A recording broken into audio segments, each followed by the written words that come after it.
Hi, my name's Lauren. And I'm Tia. And we think a lot about Taylor Swift, and we bet you do too. So let's get into it.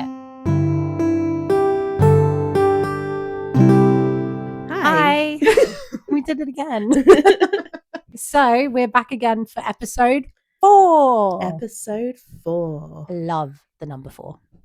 Really? I don't know why. I actually think it's because it's like an L, but just with like a dash and L, Lauren. That's me. Well, that's really narcissistic of you. What the hell? I just like the number 4, okay? I don't have beef with the number 4. It's just because there's no numbers that are like a T. 7? Kind of. Kind of? Yeah. So 7's your favorite number, right? No, I don't know whether I have a favorite number actually. That's weird. You should figure that out. What's your favorite number? 4. Oh, that is your favorite. That's my favorite number. Wow. Okay. I mean 11. I was born on the 11th. I guess so. It's kind of narcissistic though. Anyway. Number 4 is fine. 1. Yeah. This is episode 4. Yes. But do you know what track number this is? 13. Yeah. Only because I've got it written down in front of me. Oh, yeah. Does that not make you go, wow? Well, it did initially when I was doing like research for this episode, but I don't actually know if that means anything in Taylorland. No, it's just because she loves the number 13. But like she doesn't, when you look at other number 13s, it doesn't really like mean anything. I don't think so. No, because not all of her albums even have 13 tracks either. Really? I think some of them are shorter. Like The Life of a Showgirl, I don't think that 12. Yeah. Yeah, it's got 12. I wonder why she didn't do 13. She loves 13 so much. Like if you make that your thing.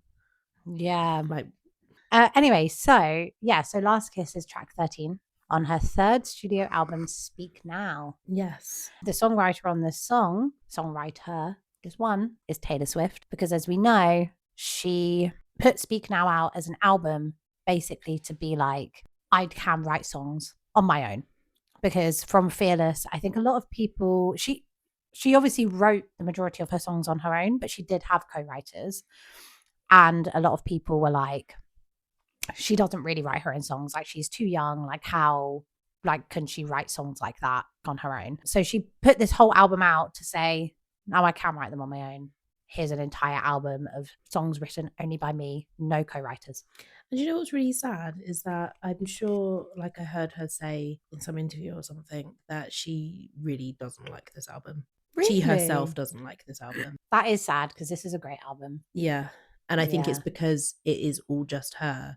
She's therefore the most critical. I was going to say, yeah, she's probably more critical. And I wonder if that's why she didn't do very many songs at the, because she only did Enchanted, didn't she, at the Eras Tour? And Long Live for a while, but then she cut Long Live, I think, when she put Torture Poets in. Oh, okay. Yeah.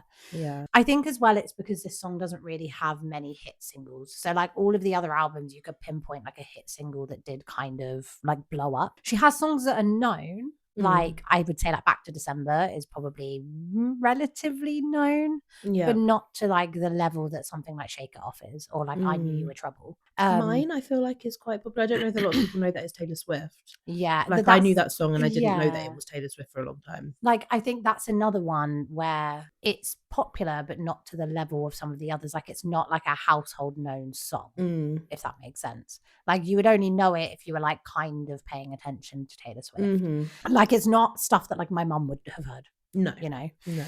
And what else? Like Long Live. I feel like Long Live and Enchanted have gotten more popular because of like TikTok and stuff. So they've had more of like well, not even so much Long Live, but Enchanted has had a bit of like a resurgence because of like social media and because of the Eras Tour.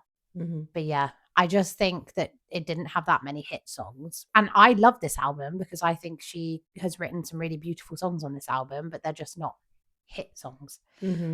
That's not to say they're bad songs though. That's not to say they're not well written. It's just, and I guess this album coming after Fearless, which really did like boost her like fame. Yeah. Like it, maybe she just felt a bit disappointed by it. Yeah, maybe. I guess the point of this album isn't for hit songs, because I suppose if she did really want that, she would have kept the co-writers. This album is to prove a point. Yeah. That she can write her own songs. She does write her own songs. She does it really well. Yes, very well. And this I feel like is one of the songs that I would show to someone else to be like, no, like she wrote this song entirely by herself, and this is an excellent song. Like it's a beautiful song. And we have to remember that she was 20 when this album came out, so she wrote this when she was probably like 18 or 19. Yeah. So yeah, I think that's even more impressive. So yeah, the producers on this song are the same as the ones on Fearless. So the original of this song was Taylor Swift and Nathan Chapman, and Taylor's version was Taylor Swift and Christopher Rowe. I actually don't know why she had a different producer. I It's assume just who available, was yeah, available at the time. I would have thought so. It's been a long time. You don't expect everybody to even still be in the industry, I guess. Yeah, that's so true, actually. Yeah. Yes, so Speak Now, the original version, was released the 25th of October 2010. And then Taylor's version was released on the 7th of July 2023, not the 9th of July, because she mentions the 9th of July in this song. So she does. That would have been... yeah, but she does mention in the Instagram post where she released it, she mentions being released on the 7th of July just in time for the 9th, for like the July 9th. So she does mention it. So I just thought it was interesting that she didn't just release it on that day. Release it on the 9th of July for us to all be like, oh my God. I suppose it's the whole album though, isn't it? Rather than just this song. Yeah, but there's no other dates in the album. Well, maybe there are. I don't think there are. I wonder what made her release, like, I have no idea, like, whether she had any rhyme or reason to, like, release which album she did when. No, I think fans always speculate, like, oh, she's going to release it on this day because if you add these dates together, it makes 13. Do you know That's numerology. Yeah. Like fans always think that, and then she just like releases things on like random days, and you're just like, oh, okay. Because obviously we're expecting the debut re-release this year. Yes. But I don't expect that it's going to be on the same day that she released the original album. No. Because that's too predictable. Yeah. And I think she basically just doesn't want us to be able to predict when she's going to do things. Yeah, absolutely. Yeah, I think she sees all our theories online and then does not what we're thinking she's going to do on purpose. I don't know if this is something that she still does in her albums, because I haven't bought like CDs with booklets for like a long time. But in her earlier albums, I know that she used to have secret messages in her songs. So she would have, I think it was done like, you know, when it's like certain letters are just like in capitals. It was, I think it was done like that. And then you would like find the secret message. And the secret message for Last Kiss was Forever and Always. Yes. Yeah. Which obviously is from Speak Now. From Fearless, which is a song that we are pretty sure is about Joe Jonas. Well, she has literally said that is about Joe Jonas. Yeah. Oh, yes, she did. Because there was that Ellen interview. Yeah. Which we'll talk about later. Yeah. But yeah, so this is basically her just saying this song is about Joe Jonas. It's like the second part, isn't it, of Forever and Always. But like a different, because this is like, I think, just pure sadness. Whereas Forever and Always is like anger and like bitterness. So it's just like a different side of it. It's a different stage of grief. Yeah, I've written a little bit about the trilogy of Joe Jonas songs. Okay. Have you heard about this? No. So it's 3 songs on 3 different albums. There are other songs that are about Joe Jonas as well, but the like staple trilogy that people seem to talk about is Forever and Always, Last Kiss, and then Holy Ground, which is on Red. Yeah. Oh yes, sorry, Holy Ground. Yeah. So you've got Forever and Always, which is kind of like the denial, anger stage of grief, and then Last Kiss, which is depression, and then Holy Ground, which is like acceptance. And she does reference a performance of this in Holy Ground, which is kind of what then like connects the triangle or trilogy or like whatever you want to talk about it. I do think as well Last Kiss does have a bit of bargaining as well. There is a line somewhere, we'll get to it because I can't remember what it is now, but there is a bit where I do mention that. I have also put as well as like a special mention for the Joe Jonas songs Invisible String, which is obviously like looking back. Yeah. It's just like a little mention, isn't it, about like sending your children babies presents. Yeah. But then you do have other songs that, you know, could be about him. What's that one that she sings? Oh, that one. Yeah, love that one. You know that one. Better Than Revenge. Oh, yes. I guess not directly about no. him, but in reference to who he Yes. dated after her. Yes. I was obviously, and I think you know about this, about the intro. It's 27 seconds long. It is, yes. Which is the length of the voicemail that Joe Jonas left her, breaking up with her. Yeah. Hi there. Editing Lauren here. I just wanted to clarify that Joe Jonas did not break up with Taylor Swift over a voicemail. He broke up with Taylor Swift during a 27-second phone call. A little bit better than a voicemail, but, you know, still bad. Okay, back to the show. She's so great. Yeah. It is. It's these little things, isn't it, that she does that's a nod to it, and you're like, wow. Yeah, she doesn't need to say who it's about because she puts in stuff like that then people can work it out for themselves. Yeah. And it seems like petty, doesn't it? But actually, who breaks up with someone over a 27-second voice call? Yeah. He essentially ghosted her. Boys that age, because they were like late teens, weren't they, at that point? And it's not okay, but boys at that age do that. Yeah. I mean, sometimes boys at any age do that, and that's not okay. Yeah. I still feel like she's still dealing with boys like that, or she was up until very recently. Yeah. I was looking through Reddit, as I do, and just about people's thoughts on the song and stuff. And somebody put a comment that I feel it just really resonated with me. And it's very simple, but they just described this as a song for the heartbroken. Yeah. And and it just, I don't know, it's just like struck a chord with me when I read it, and I thought, God, yeah, that is such a perfect way to describe this song.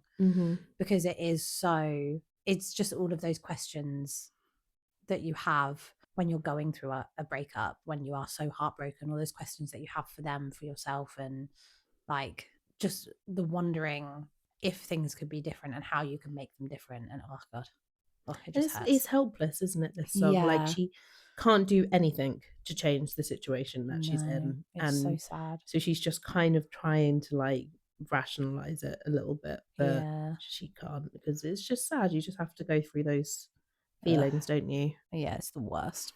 Shall we get into the song? Let's get into the song. Okay. So the first verse, I still remember the look on your face lit through the darkness at 1:58. So the look on your face in Forever and Always, she says, you looked me in the eye and told me you loved me. So, and obviously later on, like in the next few lines, she says about how he told her she loved her. So I imagine this to be the same situation that she's talking about. The same event. Yeah. And then she says 1:58. Obviously, it's basically 2 a.m. And she is very specific. She loves 2 a.m. in her songs. She does? She does. She's got quite a few songs where she references 2 a.m. Okay. Or like 3 a.m. Or like times that kind of time in the night. You should just be asleep. Nothing good happens at that time. I don't think she is ever asleep at that time. And I looked up the meaning of 2 a.m. What, like numerology? No. Oh. No, just like the meaning of like being awake at 2 a.m. Means like you should be asleep. Up. Well, that's not what Google told me. Google said that 2 a.m. is a time for introspection and intense creativity and sometimes overwhelming anxiety, which I feel fits so well into the theme of midnights. Yeah. And especially she's got like the 2 a.m. edition, doesn't she? And if somebody calls you or texts you at 2 a.m., that represents them kind of saying, I love you. Because that's what Google says? Or... That's what Google says. Oh, okay. Yeah. Because they're thinking about you when they should be asleep. Because they're thinking about it's like they wake up and the first thing they think about is you. And it's at that time you will be feeling very intense and like vulnerable feelings. Like it's like the most raw emotion that you can kind of feel because you're just like waking up and you're not overthinking anything, you know? Yeah. Yeah, I feel like that could be a double-edged sword.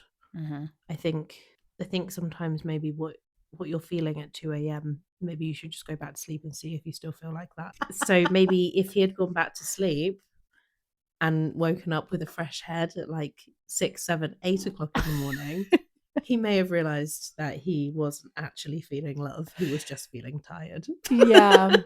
Yeah. But, you know, young love, they obviously, I'm imagining them sat like either like cozy on the sofa or like in bed, like chatting. Yeah. Like, and it just kind of is very like young love, like you're up all night talking. Yeah. Because you just can't get enough of talking to each other. You just love that person so much. Yeah. Lit through the darkness, I kind of feel like his face is like lighting up the darkness. I don't know, maybe it is a text conversation and she's like looking at her phone. But I think I get the feeling they were like together when it happened. Yeah. Because she still remembers the look on his face. Yes. That, like they're facing each other. Yeah. Yeah. But it's like something like the moonlight lighting up. Like that's kind of how I picture it. Like, I mean, I don't want to say like a text, like his phone lighting up his face. Is that because that's kind of the vibe? That's kind of how I see it. Because like he's just on his phone and he's like, she's facing him, and then he's got his phone in front of his face, and he's like, "Yeah, I love you. Yeah, go to sleep." But yeah, like something's lighting up his face, like the moon, or you know, some like love. like street light outside. Oh, love, okay. love is lighting up his face. The words that you whispered for just us to know. You told me you loved me, so why did you go away? And then she says away again. The words that you whispered felt like their relationship was very highly publicized. Like they were everywhere. And obviously this was one of her first like kind of public relationships. Mm-hmm. So I mean, she was only like 18. Yeah. And so. I think you can really see that like the media training hadn't quite kicked in yet because she did like blast him on Ellen. Yeah, the relationship was very highly publicized, and the idea of, you know, this moment being whispered and being so intimate during something that was so like seen by the public. I just thought that was a nice maybe nod to that. I like how she's kind of ambiguous with it, like the words that you whispered for just us to know, and then she's like, yeah, you told me that you love me and then you left me. So like she's kind of immediately putting him on blast here. Obviously she sings it in a sad way, but you know, she's like it was this secret between us, but you did tell me that you love me. And it's almost like questioning, like, what did that even happen? Like, you told me you love me, so like why did you go away? Like, did that happen? Did you tell me that? And she kind of sings it kind of like breathily, like she's like very like soft and like breathy, and kind of it's like she's defeated, isn't it? Yeah, definitely. I don't know, did you listen primarily to Taylor's version of the song or to the original? I did, yeah, but I do know in the original this is probably one of the songs of hers where I just can't really listen to Taylor's version because the original has so much emotion. Like she is so sad, and you can really hear it in her voice, I think. And like when I listened to this song when she brought out Taylor's version, this was one of the first ones I listened to because I was wondering if she'd be able to kind of encapsulate that emotion again. And I mean, I don't think she did a bad job, but it's just not later the same in the song though about the shaky breath. She takes like a like in the original, which I don't know, I think that's maybe why I ended up listening to Taylor's version more, because I was trying to hear whether she does it, but she doesn't. No, she doesn't. No, that was the first thing I was listening for when I listened to it. I was like, is she gonna do it? Yeah, because I think that's not something you can really imitate. No, because I think it would either sound really fake or you just physically couldn't do it. Yeah, I really like how she sings the second away. So she takes a breath and then she's like, she sings it again, and it kind of it feels like she's fading away when she sings it. Like her, like she does like a away, and it kind of fades off, and it's like she's fading away, like the relationship is fading away from her. And this kind of links to the bridge when she talks about being forgotten. Like it's that feeling of like she is almost like her in his memory, and she feels herself fading away from him. Yeah, I mean, I definitely agree. I feel like when she sings it, because she kind of has that so why did you go away, like she almost like whispers it, and then you have a pause, and then she kind of comes back a little bit stronger, but like you say, it does fade off, and I feel like it's almost like she's kind of trying to muster the strength to like carry on, but like you say, like then it does kind of like taper off again, like she just can't really get there, and then she has to continue, and then she carries on. I do recall now the smell of the rain, fresh on the pavement. I ran off the plane. Rain symbolizes cleansing, like clean, but also it can symbolize relief after a drought. So she talks about, in the next line, she talks about that July 9th. So she's running off the plane to see him. And that is referencing when she goes to see them perform. They've been apart for a few months before that. Yeah, because he's on tour at this point. So it's like the rain is almost representing like they're reuniting after being really away from each other for a few months. Yeah. Like that relief after the drought. Yeah. Yeah. And I think it really does put you there because it's so sensory, like the smell of the rain, and you know it's July 9th. It's when she went to go and see him in Hawaii. I think it was. I had it down as Dallas, Texas. Oh, okay. Well, somewhere hot. Somewhere warm. Hawaii or Texas. Somewhere where it gets muggy. Somewhere where it's like muggy, warm summer rain.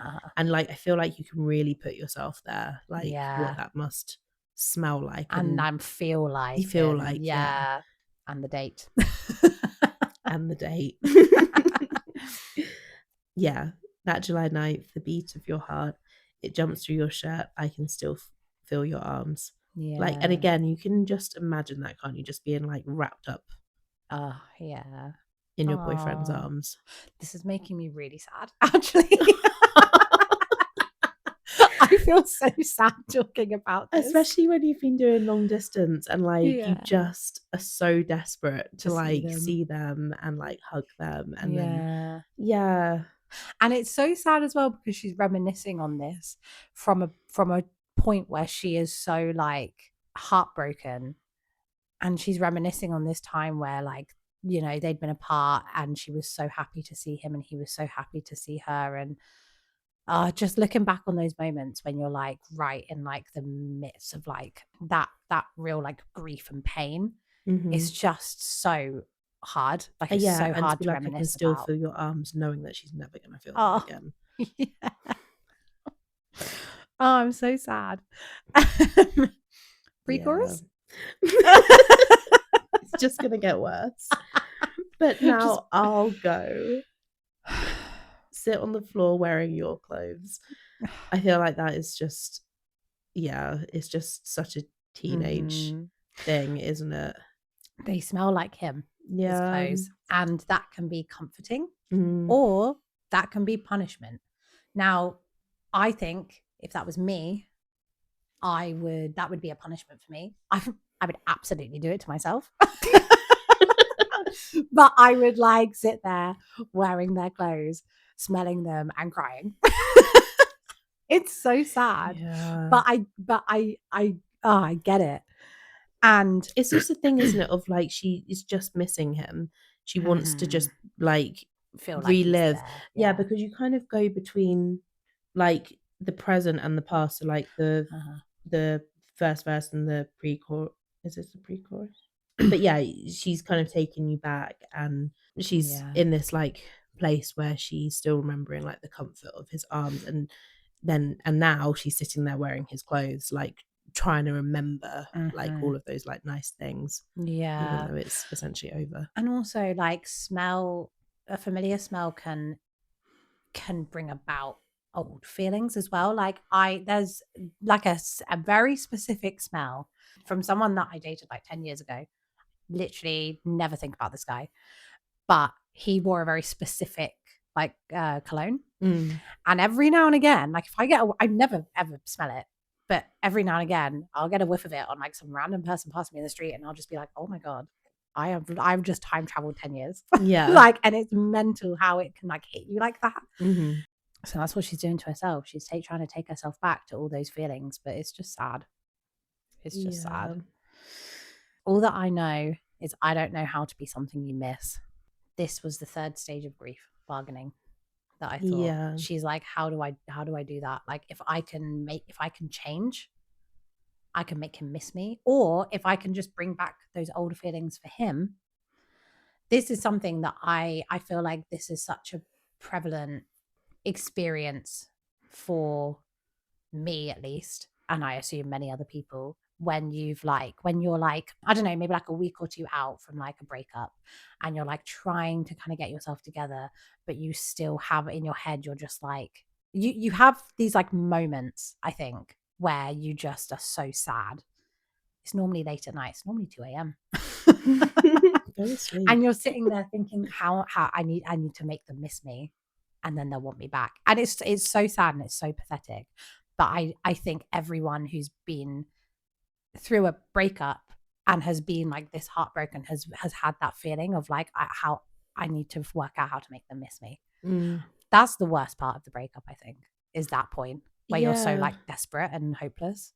I mean, I don't know if she's even in that still in that bargaining stage, or whether she's just accepted that she doesn't know, because she's saying all that I know is that I don't know, which is another oxymoron.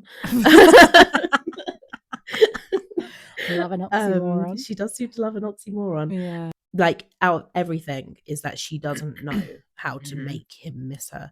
And I think it's just so like helpless, isn't it? Because she's not even thinking like, what can I do to make him miss you? She's just like, I don't know how to make him miss It's me. like she's got, I get you. She's gone past that stage. Yeah, because you can't force somebody to care about you that doesn't. You can't force somebody to miss you that obviously doesn't. And it's probably something to do with the breakup being so quick. Because absolutely, yeah. There's no 27 seconds is not going to be an exclamation. Is there? Like, it's basically just like, hi, I don't want to date you anymore. Bye. Yeah. Yeah. So she's sitting there being like, I don't even know what it is that he doesn't like about me, or like what I could change. She doesn't. Yeah. She has nothing to go off of. Sometimes there's no reason. They're just like, I actually just don't really like you anymore. Yeah, but she can't accept that. No. So here she is, just sitting in his hoodie or whatever, and thinking, I can't make him miss me. No, which is again really, really sad. Because I definitely feel like she's the kind of person that if she knew, okay, well, he broke up with me because I'm too clingy or whatever, if there was like some reason, she would be like, okay, well, I'll just change it then. I can take control of that situation and do something about it. Whereas here she can't, because she doesn't know where to start, because she doesn't know why they've broken up. Oh, I hate men. He's a boy. He's a child. Hate boys. The chorus, I never thought we'd have a last kiss. I never imagined we'd end like this. Your name, forever the name on my lips. So obviously she is the kind of I never thought, I never imagined. It's like she's still in disbelief about it. Like, it's like, I can't believe this happened. I never thought this would happen. Yeah. I never imagined we'd end like this. This had me thinking about like the honeymoon phase of a relationship, because they weren't together very long. Again, it was like 2 or 3 months. Like, it wasn't very long. And that is around the time that the honeymoon phase tends to end in a relationship. And I have this theory, right, that when you are broken up with, like during the honeymoon phase, that I think can be harder to move past and harder to comprehend than being broken up with when you've been with someone for like a long time and you're more comfortable, because it's much easier to find their flaws. Like, it's much easier to be like, okay, and I mean, it's still hard. Yeah. But it's much easier to be like, okay, but you know, we had our difficult times, and you know, maybe this is for the best, and maybe like it'll be okay. And you know, I think it's easier to rationalize in your head because you know more about that person, and you can be more like, I guess they have seen you for like who you truly are and like your flaws, but then you can also kind of, I guess, hold on to maybe a little bit more anger to be like, well, they weren't all that anyway. Yeah. Because I know this about them. Yeah. I guess in the honeymoon phase, you both only presented the best sides of yourself, or what you think is the best. And I think you are on such a high during the honeymoon phase, and you are so in love, and you are literally on cloud 9, and then suddenly, like, like within the span of 27 seconds, like you have just come crashing back down to earth. And I think that crash is really, really hard to move past and really hard to comprehend. And so you do just sit there, like, just not really knowing what to do with yourself. Yeah. You know? It had me thinking just about the differences between that. Do you think as well, I never thought we'd have a last kiss. It's quite like a naive, yes, like way of like viewing a relationship. Yeah. I think it shows her age. Mm-hmm. It shows that she was young. Yeah. But then I suppose as well, in any breakup, unless you're the one that's doing the breaking up, if you're the one that's being broken up with, you don't really ever know when your last kiss is going to be. No. Yeah. Which is a weird thing to think about, like, because it could have been just like a peck, just like a quick, like, love you, bye. Could have been a snog. Oh, don't say snog. I have a real issue with that word. Yeah, it's not a nice word. But Tia, we're a British podcast. We have to be using these British words. I don't use the word snog. Like snog. Like, they're snogging. Snog just makes me think of how they kiss on Love Island. I don't watch Love Island. No, but you know what I mean. Like, they go straight in with tongue, like straight in, dry, like dry. What like, do you mean? as in they'll go from not kissing, okay, not their faces not touching, to be like, you don't have to like they go with tongue. Do you not lube your tongue before kissing? Mine is like sandpaper. Not like a cat tongue. It's just so rough. No, Anyway. but like they'll just go with their tongue out. Like they'll approach with their tongue out to kiss the other person. Like they touch tongues before they touch lips. That is what I imagine when you say snog, and that is why. Really uncomfortable. Yeah, it makes me uncomfortable. Okay. Okay, I won't be saying the word snog anymore. Yeah. Okay. Anyway, you don't know what your last kiss is going to be. So then when you realize like that was the last one, it's like even more like, oh, it wasn't even special. Maybe it was a snog.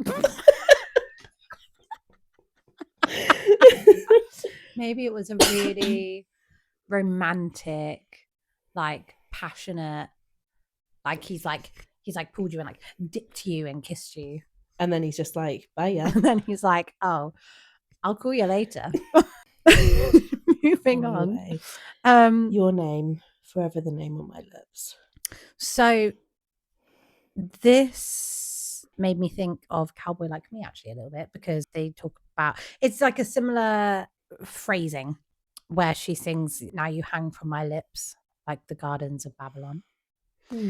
And she then sings after that, forever is the sweetest con.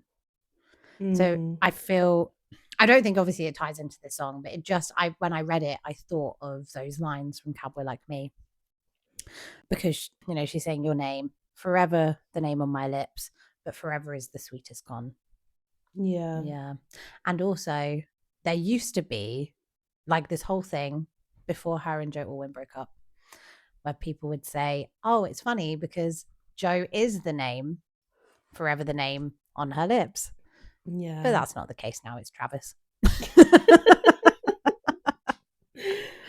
So, yeah. I mean, she wouldn't have known that at the time. No. But it was just like a fun, like coincidence. Yeah. Which, you know, if they were still together now, that would be a fun, like, cute. But, you know, it's sad. But then she does have some songs referencing Joe kind of later in her discography, like Invisible String. Yeah. I'm sure there's other songs you could probably argue for it. Yeah. I think mostly she's just trying to get across that she never feels like she's going to get over this. Yeah. Like, she feels like he was the one, and she never envisaged them breaking up, and she never... she never wants anyone else. That's how I feel like she feels at this point. And, you know, it's so silly because I can absolutely, I've been there, I get it. But she was like, obviously, well, like 19 at the time. Yeah. She has obviously had much more significant relationships since that time. So then her singing like about this, like, I'm never going to get over you.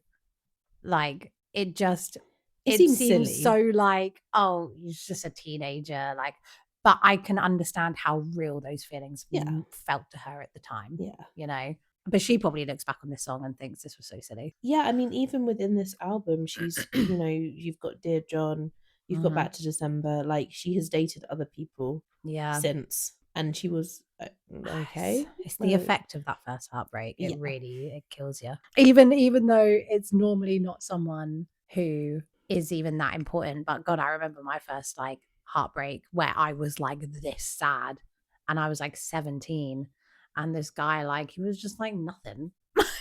I look back now and I'm like, I was sad about him. Do you know what I mean? Like, it's so silly.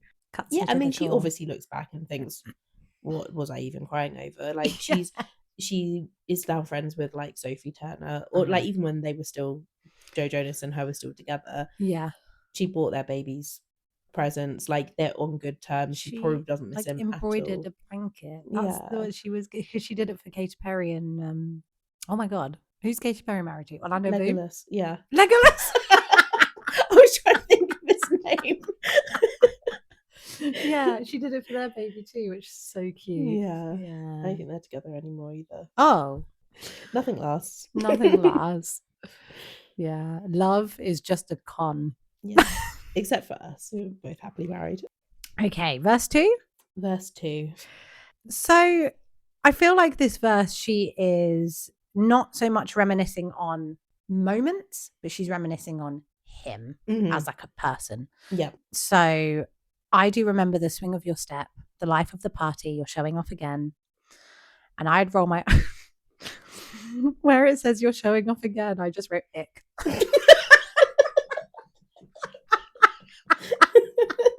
You gave me the ick. Yeah, this verse. Yeah. I think that she's writing it in a way that she's like, she looks back at like who was it as a person, things that maybe annoyed her at the time don't really annoy her now. It's like she can only see the good things, but this verse gives me ick as well. Yeah, it's just not the kind of person that I think I would be drawn to. No, someone, and don't get me wrong, like, confidence is great, and having fun with someone is great, but it's that like being the life of the party. Like, I don't find myself attracted to people, men who feel like they need to be the center of attention. Like, that to me makes me feel like they're insecure, to be honest. Yeah. I mean, I wrote about this verse as a whole. The impression that I get is that he's just a big performer. Yes. Like, he likes being in the center of attention. He comes across as really easygoing, like the swing in your step, like, you know, showing off. But I feel like she's kind of in his shadow, and I feel like he's almost bitten her there. Yeah. And you know what I found out? What? Joe is a Leo. Oh, does this not give you big Leo energy? Yeah, that absolutely clocks. Yeah, for sure. Yeah. And that's not, I find a Leo. I love a Leo. I like a Leo. But yeah, for sure. This is like a negative Leo. Yeah. Also, I would like to say that all of this horoscope chat is dedicated to my friend Danny, who hates star signs. But he's just a Gemini. Typical. We're not going to stop. We're not going to stop. He's just going to have to get used to it. Just going to have to get used to it. And thing is, Taylor Swift herself does reference it. So it's important and it's relevant. It is. Yeah. It's a big part of who you are. Yeah. Yeah. So I kind of put the same sort of stuff as you. Obviously, it's showing that he is confident. He's got a lot of enthusiasm. He is the front man of the Jonas Brothers. So he is kind of like I think at this point, at least, he was like the main, like, you would think of the Jonas Brothers and you would think of Joe Jonas. Mm-hmm. And then obviously she sings that she's not much for dancing. Now, we know that she actually does like to dance. She's not good at it, but she likes it. But I think this was very much like a introverted person versus extroverted person, because even though I think Taylor Swift is extroverted, I think she is awkward. I think she's an awkward person. She doesn't, and I think she's become more extroverted as she's gotten older. I think she's had a lot more confidence. I think that's probably as well. Like, I think you can be a performer and still be introverted as well. Like, because with how she's talking about Joe Jonas here, you get the idea that he's always on. Like that is Yes. just his personality. He just likes to be like in the limelight all the time. I think that I don't know. I think she does and she doesn't. Yeah. Like, I think she just as much is happy for like the quiet life as much as she's happy. Definitely. But yeah, I think you can go on stage and put on this like persona. Yeah. And seeing her, like how she performs like at the Eras tour and like all the looks she serves and like all of this, and like she definitely has this like swagger. When you then see like, I don't know, Miss Americana, for example, when you see more behind the scenes, I think she's just a chill girl. You know, that's how she seems anyway. Or like the docuseries, like she's not like this big personality all of the time. Yeah, I agree. Yeah, I'm not much for Dancing Before You Did. Obviously, the dancing gives me Holy Ground vibes, which I know you were mentioning earlier, because she's singing I Don't Want to Dance If I'm Not Dancing With You. And then because I Love Your Handshake, Meeting My Father. So firm, I looked up a firm handshake. You looked up a firm handshake? I looked up because I was like, I know what a firm handshake is. Oh, Did she say it was firm? No. But she loves his handshake, and I don't think you would love like a sloppy handshake, because that would make me uncomfortable. If someone like shook my hand and it was like a really weak, like limp handshake, I would be like, no. Yeah. So, but she loves his handshake, so I can only assume it's firm. Okay. And that exudes confidence and being like trustworthy. Which again like plays into the like him being like the life of the party. Her father is I wrote a man she respects, but I actually don't know what that point was. So well, she does speak nicely about her father. We also talked about that in the fate of Ophelia, that she said her father was a nobleman. Yeah, I know it predates Red and All Too Well, but it does kind of remind me of when she talks about All Too Well, when Jake Gyllenhaal is like charming her dad. Oh yeah, you charm my dad. Yeah.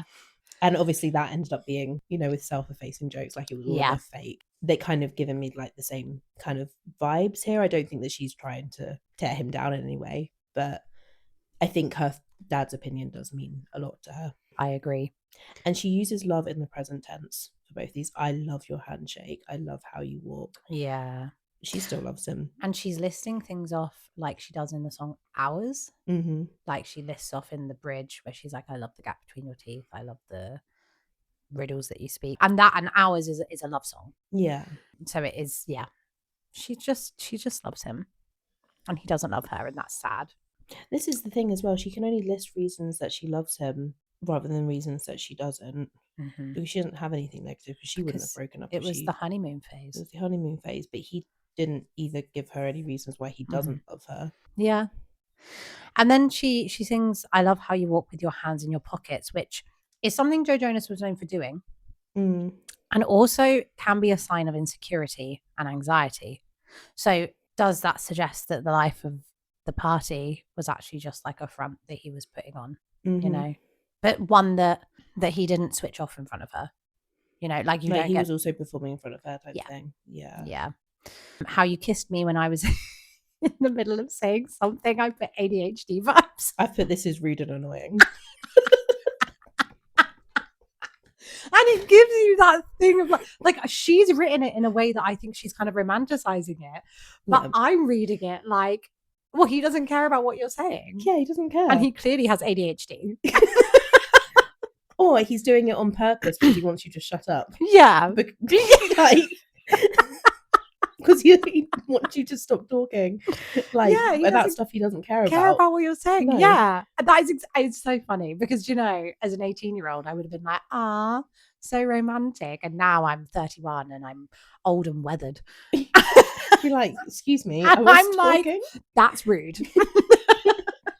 And she does say in the next line, she does acknowledge that it's rude. There's not a day I don't miss those rude interruptions, but I think she's joking. It. Yeah, like I think she's doing it as like a sarcastic, like, oh, rude interruptions, like it's our like little joke between us, like, haha. That you interrupt me when I'm. But actually, like, that's so rude.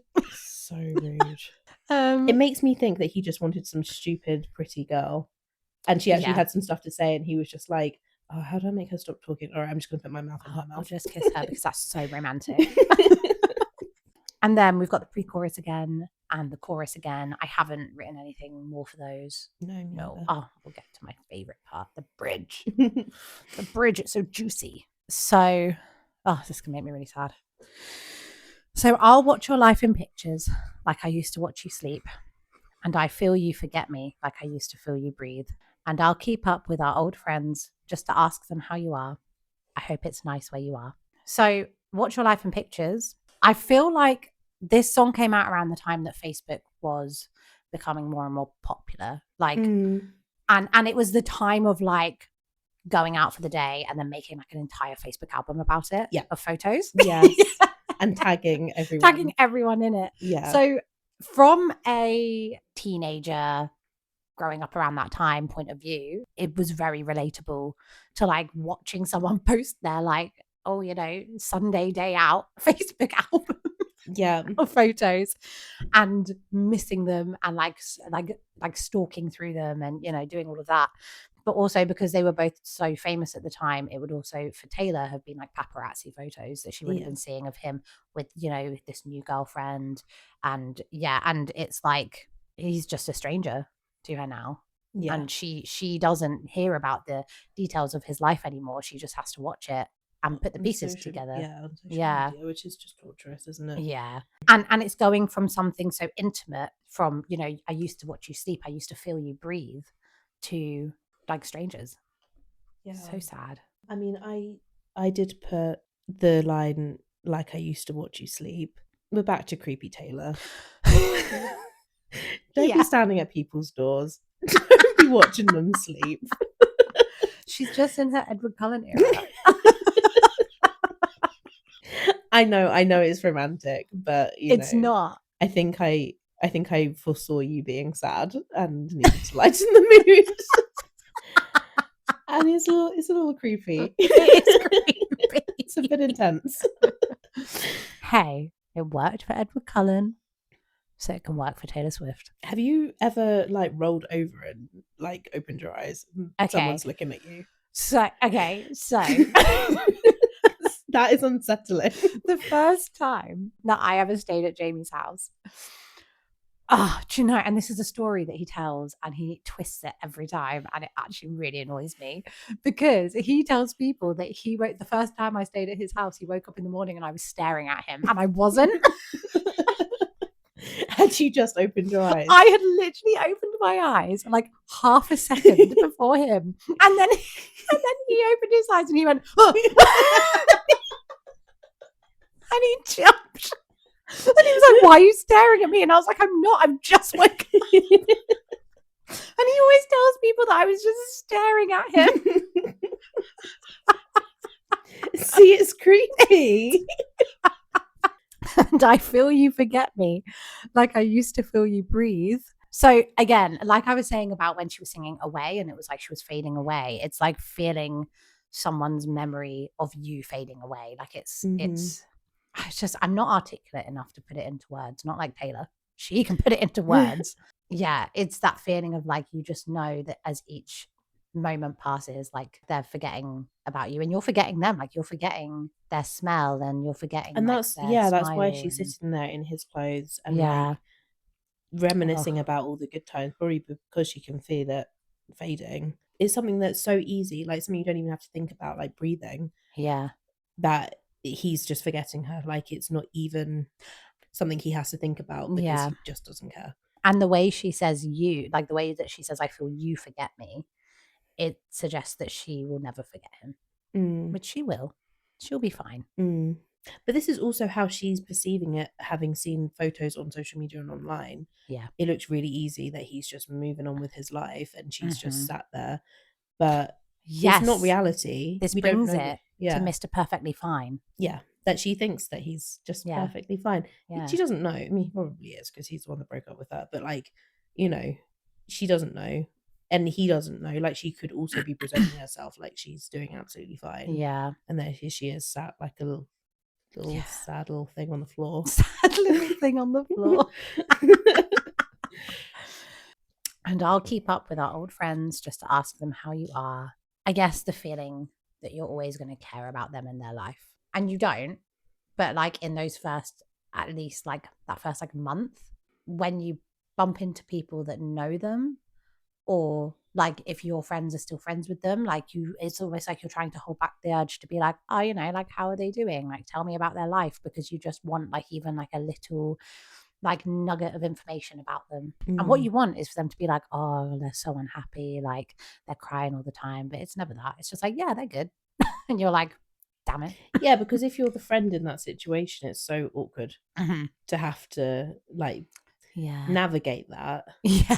To be like, yeah, they're actually fine. Yeah. It's having mutual friends is hard. Yeah. That's why I don't do it. Just cut them loose. But I think this is it. I don't know which friends they had that were mutual, but like you probably do. You're just, as you get over it, you're not going to stay in contact with these people because no, I guess it depends on how you know, like how you've known them and how long you've known them. Yeah. And also, yeah, like Facebook stalking. So like going back to the era of Facebook where you would also sometimes, if you know they've blocked you, friend one of their friends. I'm outing myself now. If you're friends with one of their friends on Facebook, you'll like stalk their friend to be like, have they posted any pictures with them? It is absolutely crazy. Like it is crazy behavior. But I feel like everyone has done it. Like everyone who's been in that position has done it at some point. And we don't really talk about it that much. But Taylor Swift does. This is why people love her, because she's just so relatable. And yeah, that's the point of this song. I actually don't even know if I've written this down anywhere. But this song was like one that I didn't think about it that much when it first came out, because it was a slow song. It was, you know, it gave me sad, beautiful, tragic vibes. Really? You know how I feel about that song. Yeah. Like I was like, oh, it's a bit boring, you know, like there's not much to it. And then I got dumped at 17 and I was fucking sitting on the floor wearing his clothes, being all sad, stalking him on Facebook. And I listened to this song and I cried and cried and cried to it because I finally understood it. And I finally understood that she was putting things into words that I didn't realize I was feeling. Like I couldn't articulate that I was feeling that. And then she said it and I was like, oh my God, yeah, like this is how I feel. And this, I think, was the song that made me go, oh, like she really does understand me and she understands people and she's not afraid to talk about it. Like I would go as far as to say that this is probably the song that made me like really be a proper Swiftie. Like on a really deeper love level. her and care about her and not like just wearing t-shirts and shorts. Yeah. Like this, yeah. It was the first song that I feel like I ever actually like helped me. Yeah. You know? And like, that's why I love it so much. And I love this bridge so much. Because I cried to this bridge so much. It's a thing as well of like what you were saying about like you keep up with your old friends to ask them how you are, like hoping that they're going to say, no, they're really struggling without you. But she doesn't even say that. She's like, I hope it's nice where you are. Yeah. Like she doesn't even feel angry at this point. I think she's done anger in Forever and Always. And now she's just sad and she's just like, I just want you to be happy. But even if it's without me. But I really do wish you were happy with me, but I still wish you to be happy. And then she goes on to say, like, I hope the sun shines and it's a beautiful day and something reminds you wish you had stayed. So yeah, it's almost like I really hope you're happy, but I also hope that you remember me and actually miss that what we had. And it goes back to the being something that you miss. Yeah. Yeah. Like, I don't know how to be something that you miss. So I hope that something out there reminds you. Yeah. You know, this was kind of where I actually had some notes about like the shift in tone and also like the production of the song a bit, because all through like from verse 1 to like the second chorus up until the bridge, it almost like the production of it almost feels like just like a grey drizzly day. Like it's just like drizzle, typical English day. Just grey drizzling rain, like it's just a bit melancholy. And then we get to the bridge and it builds and it almost feels like pouring rain in the way that it's building. And I think, again, I haven't listened to the original one as much as Taylor's version, but I think when she starts the bridge, so I'll watch your life in pictures like I used to watch you sleep, I feel like that's when her voice starts to get shaky because she's singing it more passionately. Yes, she is. Yeah, it builds right before that, and then it's like a big like, so I'll watch it. It's very like, it's just much bigger. Yeah. And then it gets to verse 3, which starts at, and I hope the sun shines and it's a beautiful day.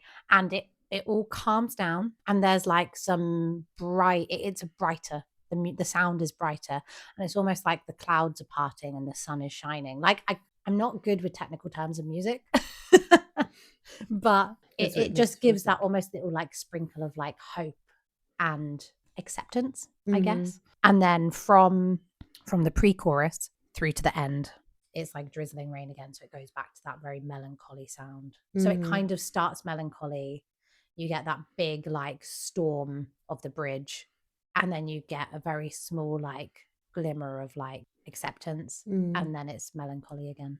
Yeah. And then she has the shaky breath in between the lines. She does, and I hope the sun shines and it's a beautiful day. And that's when she does because she's like holding back tears, and something reminds you wish you had stayed. Ugh, I'm so sad. It is really sad. And she says, you can plan for a change in the weather and time, but I never planned on you changing your mind. And again, going back to Taylor being like such a planner, the one thing that she can't control or plan is other people's feelings. Yeah, like you can plan for uncomfortable situations. Like if it's raining outside, you can plan to take a coat and try and save yourself in that uncomfortable situation. But like she was just completely helpless to she was blindsided, wasn't she? Yeah. Which is why I kind of feel like it is almost like ghosting. Yeah. And that wasn't a thing then, but I think if he did it now, he probably would have just ghosted her. Yeah. Do you know what? Now I'm doubting if it was a voicemail. I've put cool, but I thought it was a voicemail, but I don't know whether myself. I didn't write that down right. No. Either way, I'm worried everyone's going to be like, she's wrong. But even so, 27 seconds isn't long enough for you to explain anything, in which case, what is even the point? And also, like, but I never planned on you changing your mind. It's so simple, but it's so sad.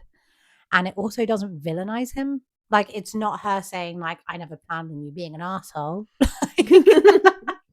It's just like you're allowed to change your mind. Yeah. And like things happen, and that happens. But I just wasn't expecting it.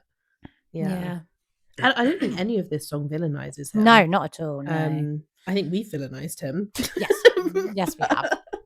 I don't think that Taylor has at this point in the trilogy of songs. And then we've got the pre-chorus again and the chorus again, which I haven't really said much about. I just have some notes about like the last little bit. Yeah. Where she's singing. Do you have any notes before? No. Mine is just literally just the last line. Okay. Yeah. I've got some notes about when she says, forever the name on my lips. And she sings it again. Forever the name on my lips. It's like she's dragging it out. And like it feels like how heartbreak feels. It just feels like it goes on and on and on. And it drags out, and like in All Too Well, like time won't fly. Like you just, it's just being dragged out and dragged out. And that's what it feels like she's doing. And then the last line, just like our last, this is ending it on a silly note because it just reminds me of Harry Potter when Dumbledore sends that howler and he's like, remember my last Petunia. I don't think it was inspired by that. I don't think it was. No. She's like, do you know what this song needs? Dumbledore. I don't know whether she'd be a Harry Potter fan or not. She's not been very open about it. Now she can't be, if she ever was. Oh, God, no. But, she did write the prophecy, which is Harry's song.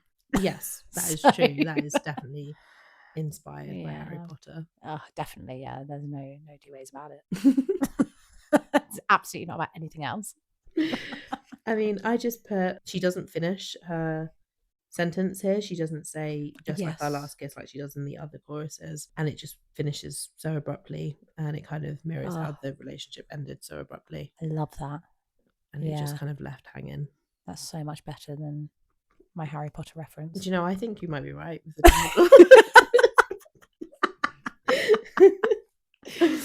Oh, that is so sad. Well, I'm depressed. What about you? I don't know, I'm feeling pretty good. Oh, okay. Pretty happy.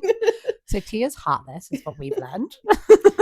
Well, I've not had to experience heartbreak like this. So I guess I'm just lucky. Good for you.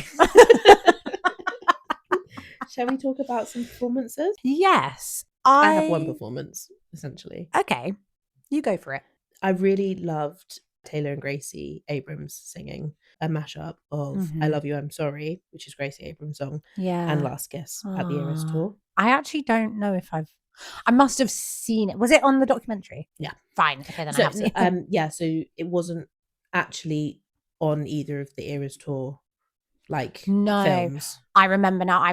I can hear they're singing the it together behind, and I think maybe like a little bit of a clip, but you can like YouTube their performance. Yeah. I just really like that mashup. I love both those songs. Yeah. I think it works really well. And I think there as well, when they're singing it together, you do get a little bit more of like the emotion.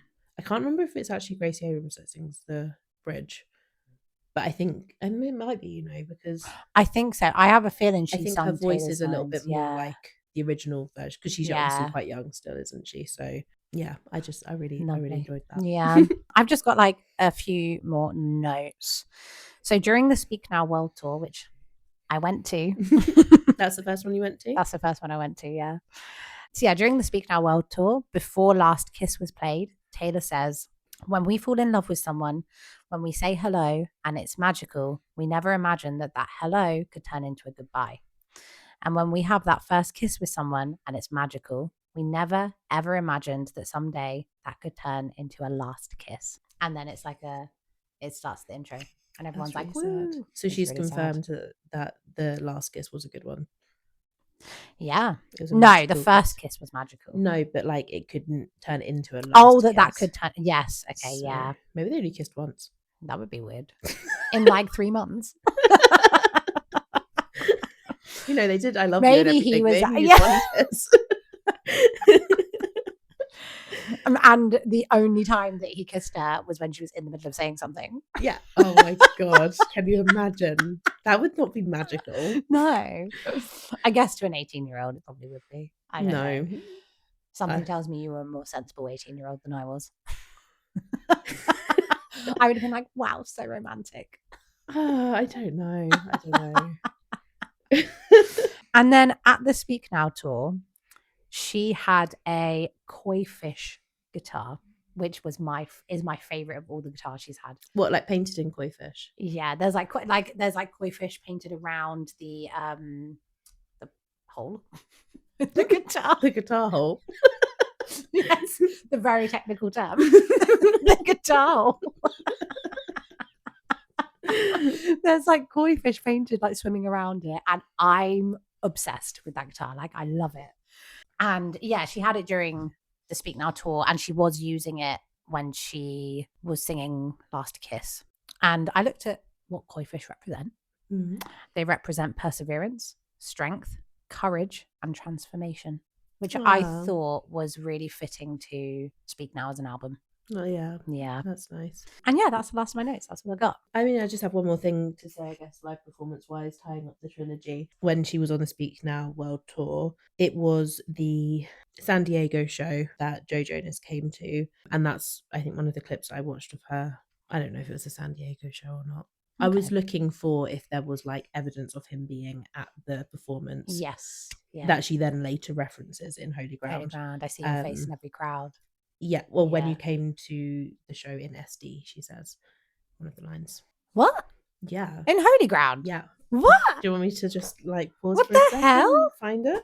Yeah. I didn't know that. I'm a bad Swiftie. I can't see it on here. Oh, was it a secret message? Maybe. Yeah, that would make sense. I was just like, I don't know that line. This was just research that I did. So hold on, let me look up. Yeah, when you came to the show in SD, that is the secret message for Holy Ground. Secret message, there you go. Yeah. Wow. So yeah, so that kind of wraps up the trilogy. And I guess those are like the direct references. So she went on the Ellen show. She confirmed that Forever and Always was about Joe. Really awkwardly. Yeah. That was Ellen's fault, really, because she pushes people to yes, she does. Yeah, she's not the best. Because Taylor didn't actually say Joe Jonas at any point. Yeah. Ellen put up a picture of like the two of them together and she was like, is this the boy? And Taylor was like laughing, but she was just like, yeah. And then she talked about the 27-second Yeah. Call or voicemail, who knows? And then obviously she's then put Forever and Always in the liner notes for this song. Yeah. And then a 27-second long intro. So she does make it pretty obvious when she wants to. Yeah. I love that. I mean, at least she didn't like full on name him in a song like John Mayer. No. Yeah. But John could be anyone. There's so many Johns. It's just a weird coincidence, I think. Well, that wraps that up. I'm sad. And you're fine. I'm fine. This is a really nice, sad song. Yeah. Well, we need a question of the week. Question of the week. Where were you on July 9th? July 9th, like whatever it was. Yeah, 2008. 2008. I was probably at school. Nah, we would have broken up for the summer. Not on July 9th. No, maybe not actually. Yeah, I was probably at school too. At the end of the summer. Yeah. At the end of July. Yeah, you're right. Okay. How would you rather be broken up with? Voicemail? Or text? Text? Phone call? Or ghosting? Or in person? No, that's not an option because everyone will choose that. Oh, okay. I know some people might not want to have to see the person. Yeah, that's true. Yeah. Select on our poll which method of breakup would you prefer? Okay. See Bye you next time. Bye.